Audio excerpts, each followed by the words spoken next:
Paano gumawa ng DIY parol? Yang parang guhit, yan ang magiging guide natin sa pag-cut. Yung 5 peraso na may takip, ang tatanggalin lang natin yung upper part. Pwede kang gumamit ng cutter or gunting. Pagkatapos, yupiin natin ng ganito. Both side, kailangan natin mag-cut ng about 1 inch. Pagkatapos, i-press pareho pababa. Itupin naman natin yung natirang bahagi. Itupin ng pantay para maging triangle yung dulo. Yung 5 walang takip, kailangan tanggalin yung itaas at ibaba para ang matira na lang yung gitna.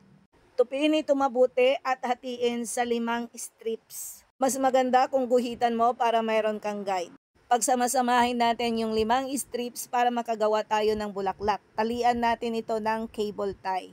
Pag maayos na, higpitan yung cable tie. Tayo ng soldering iron para butasin yung mga dugtungan. Tanggalin muna natin itong mga takip para mas madaling ikabit doon sa pinakasentro. Dapat maliit lang yung butas ng mga takip para hindi lumusot yung ulo ng cable tie. Ipasok yung cable tie sa butas ng takip. And dito sa dalawang pinaka-base ng bote, ito yung magiging sentro ng ating DIY parol. Huwag munang higpitan para mas madaling mailagay yung 4 pa na takip ng bote. Pag nailagay na yung 5 takip, pwede nang higpitan.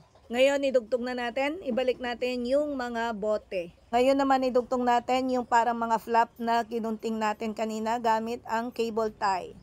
At ito yung magiging itsura niya. Ikakabit yung bulaklak, make sure na yung isang petal nakatapat doon sa parang triangle.